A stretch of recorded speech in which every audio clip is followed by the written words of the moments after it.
बिस्मिल्लाहिर्रहमानिर्रहीम। Here Naila Rizwan. आज मैं उस खूबसूरत ट्रेंडिंग की बात करूंगी जो हम अपने कैरियर से सुन रहे थे, inclusive education system. Inclusive education system की बहुत ज़्यादा अहमियत है, जिसके लिए बहुत ज़्यादा इंटरनेशनल लेवल पर एफर्ट्स हुई और अब ये हमारे मुल्क में भी नज़र आता है।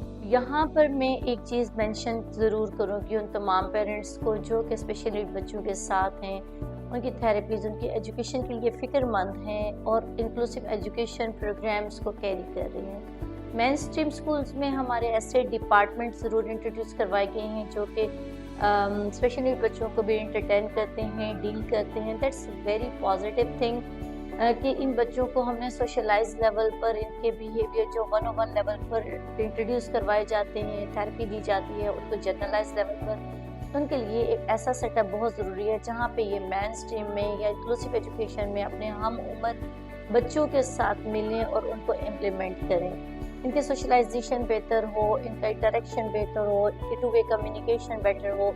बट यहाँ पे आके एक चीज़ जो ड्रॉबैक मैं अपने एक्सपीरियंसेस में नोट कर रही हूँ कि वो पेरेंट्स जो कि स्पेशल नीड बच्चों के साथ हैं और उनकी स्कूलिंग को कैरी कर रहे हैं, कहीं ना कहीं वो ये थॉट्स ला रहे हैं अपने अंदर के शायद ये ऑल्टरनेट है उनकी थेरेपीज़ का, या कहीं ना कहीं वो थेरेपीज़ को किसी न किसी लेवल पर, लीस्ट लेवल पर ले आते हैं और वो स्कूलिंग को इतनी प्रेफर करते हैं कि शायद वो उनके उन नीड्स को फुलफ़िल कर रहा हो। मैं उन तमाम पेरेंट्स को जो स्पेशल नीड के साथ हैं, आइदर वो डाउन सिंड्रोम है, एएसडी है, डिलेड के साथ हैं, व्हाटसोएवर किसी भी माइनर मिन्यूट चीज़ के साथ हैं, कोई डिफिशिएंसी है, सो आप तमाम पेरेंट्स ने उनकी जो थेरेप्यूटिक इंटरवेंशन है उसकी वैल्यू को ज़रूर अंडरस्टैंड करना है। ऐसा कभी भी नहीं हो सकता कि एक वो सेटअप जो कि ओवरऑल बच्चों के लिए हो, मेन स्ट्रीम हो, इंक्लूसिव हो, लेकिन वो थेरेपीज़ की रिक्वायरमेंट को फुलफ़िल करता है। जैसे आपके लिए, हमारे लिए खाना पीना पहनना ये चीज़ें बेसिक नीड्स में आता है, इसी तरीके से स्पेशल नीड बच्चों की जिनको थेरेपीज रिकमेंड की जाती हैं उनकी नीड्स का ये पार्ट होता है। सो हम उनकी नीड्स को किसी भी तौर पर निगलेक्ट नहीं कर सकते। आप ज़रूर इंक्लूसिव एजुकेशन सेटअप्स को अवेल करें, that is very very positive. But उसके साथ साथ आप थेरेपीज़ की अहमियत को किसी सूरत भी निगलेक्ट ना करें। एक और चीज़ मैं यहाँ मेंशन करूँगी कि बहुत से पेरेंट्स हमारे पास विज़िट करते हैं और क्योंकि बच्चा ओवरबर्डनाइज हो रहा होता है और वो टाइम को मैनेज नहीं कर सकते, समहाउ एक्सपेंस को मैनेज नहीं कर सकते, तो वो थेरेपीज़ को सम काइंड ऑफ डिवीजन में ले आते हैं।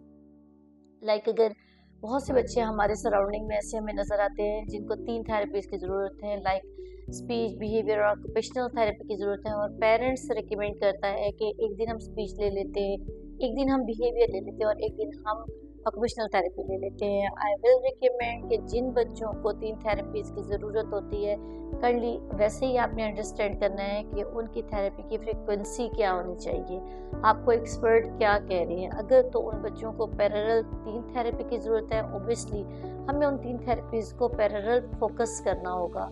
और अगर हम गैप प्रोफेशनल्स की रिकमेंडेशन के साथ ले सकते हैं तो देन तो पॉसिबल है। अदरवाइज ये है कि आपकी थेरेपीज़ के वो इफेक्ट आपको नज़र नहीं आएंगे जो बेसिकली आप इतनी ज़्यादा एफर्ट कर रहे हैं और उसे चंक्स में ले रहे हैं। यही वजह होती है जब हमारे पास पेरेंट्स आता है तो वो नॉर्मली ये कंप्लेन कर रहा होता है कि हम फ़लाँ सेंटर में थे, फ़लाँ इंस्टीट्यूट में थे, फ़लाँ हॉस्पिटल में थे और हमें 2 इयर्स 3 इयर्स हो गए हैं थेरेपीज़ लेते हुए, लेकिन बच्चों में कोई विजिबल चेंज नहीं है। उसके बिहाइंड जब फाइंड किया जाता है, जब हिस्ट्री ली जाती है, तो ये चीज़ मालूम होती है कि वो गैप्स को खुद से सेट करते थे, वो पॉजेस कितने ज़्यादा देते थे और वो मॉडिफिकेशन खुद से कितनी लाते थे। तो ये काइंडली आप तमाम पेरेंट्स ने अंडरस्टैंड करना है कि आप जितना प्यार कोई भी नहीं कर सकता, कोई थेरेपिस्ट नहीं कर सकता, आपकी ख्वाहिश, लगन, मोटिवेशन किसी की नहीं हो सकती। बट एक्सपर्ट्स के पास वो तमाम ट्रैक्स मौजूद हैं, वो तमाम सजेशंस मौजूद हैं जो कि आपके बच्चे के लिए हेल्पफुल हैं, जो आपको अलाइन कर सकते हैं कि आपने इस ट्रैक पे रहते हुए जब काम करेंगे तो इफेक्टिव होगा। सेकेंडली एक और चीज़ यहाँ मैं मेंशन करूँगी कि अपनी प्लेसेस को बहुत ज़्यादा फ्रीक्वेंट स्विच ना करें। टाइम दें ताकि बच्चों में चेंज अडॉप्ट करने की कैपेसिटी जो है, प्रोसेसिंग की कैपेसिटी जो है, उसको जज करने के साथ साथ हम डिसीजन दे सकें।